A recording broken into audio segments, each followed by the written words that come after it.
This is problem 3-53E. It's on page 134. A closed system undergoes a cycle consisting of two processes. During the first process, 40 BTUs of heat is transferred to the system, while the system does 60 BTUs of work. During the second process, 45 BTUs of work is done on the system. A. Determine the heat transfer during the second process. B. Calculate the net work and the net heat transfer for the cycle. Okay, so here's what we're given. We know from state 1 to state 2 that during process A, there's a heat transfer of 40 BTUs into the system, and the system does an amount of work during process A of 60 BTUs.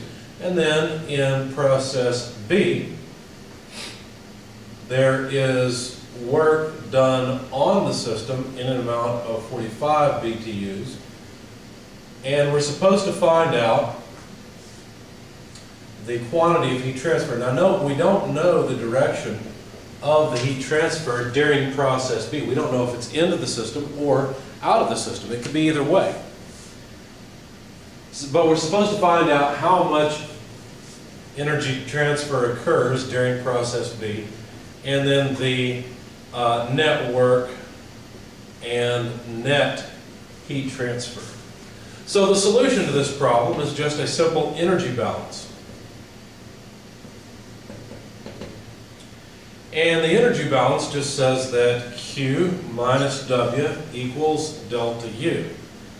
Now, remember, I like to think of these problems as simply a bank account. So there's heat transfer into and out of the system, and then work transfer into and out of the system. Now, be a little bit careful with this equation. Really, it's suggested, or it's not suggested, it is implied that there's a summation sign in front of each of these. So there's work that flows into and out of the system, as well as work that flows into and out of the system during both of these processes. Now, if the system begins at state 1, goes to state 2, but comes back to state 1, then the net effect is that there's no change in the balance of energy in the system. An analogous situation is if you have deposits and withdrawals that bring your bank account back to where it began, then there has been no net change in the balance of your system. So if you deposit $10 one day and withdraw $10 another day, well, then your bank account balance hasn't changed at all. And that's the analogous situation. That's what a cycle is like. Okay? So, let's see what we can do here. Well, if this is a summation, then we should probably expand the two sums and talk about the heat transfer that occurs during the entire cycle. So I'll have to assume a direction. Just like in statics, when you had to assume a direction for the force, if you got a negative force at the end of your calculations, you just assume the wrong direction. So I'm going to assume that there is heat flow into the system. So expanding this equation, I'd have QA plus QB, okay, assuming that heat transfer is into the system.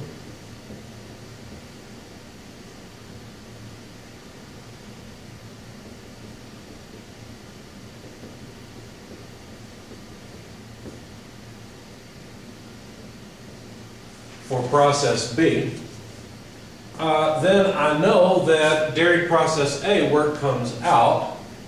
Now remember, this equation has a sign convention associated with it, and that is that heat into the system is positive, work out of the system is positive. So QA, we know heat goes into the system there, that's positive. We've assumed that during process B, heat flows in. And so that gives us a positive thing as well for the heat transfer in process B. But the work during process A comes out, which is a positive thing. The negative sign comes from the equation.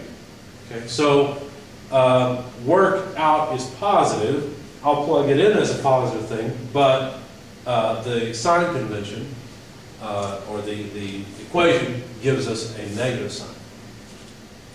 Now for process B, work flows into the system. So let me put brackets around this and just say, well, since work's flowing into the system, that's a negative thing. So it's minus WB. Okay? Now notice the two negative signs are going to cancel each other, and we'll have positive WB for the net effect of the change in the system energy. So, but we know that overall during this cycle, there is no change in the system energy, and so the sum comes out to 0. Now, I like to think of this as deposits and withdrawals instead, because that makes a lot more sense. So QA is going to deposit. We're assuming that QB will also be a deposit, so both of these are positive. Work A flows out of the system, so that's a withdrawal, so that makes sense. And work B flows into the system. Notice that the net effect of these two negative signs is positive. And so in other words, work B is a deposit into the system, which makes perfect sense. Okay? So there's our energy balance equation, and all we really have to do is solve for QB, since that's what we're asked for. Then QB is equal to, moving all this to the other side, it would be work A less work B less QA. And so the work associated with process A is 60 BTUs. The work associated with process B is 45 BTUs. And QA is 40 BTUs. Notice all of these have units of BTU, so I didn't bother writing it for each term. In any case, the result of this is, you can do it in your head or you can plug it in your calculator, is a negative 25 BTUs. What does that tell us? That tells us that the direction we assumed for the heat transfer for process B was wrong. Basically, what it tells us is that the heat does in fact flow out in process 2. So to make that explicit, QB out is 25 BTUs. So the heat transfer for process B is 25 BTUs out of the system. Now for part B, we want to find the net work and the net heat transfer. Well, the net work is just work out less work in. What all work flows in and what all flows out? Well, work only flows into the system in B and out in A. So that would be 60 less 45, which is 15 BTUs of energy flowing out of the system in the form of work. And for the net heat transfer, that would just be Q in less Q out.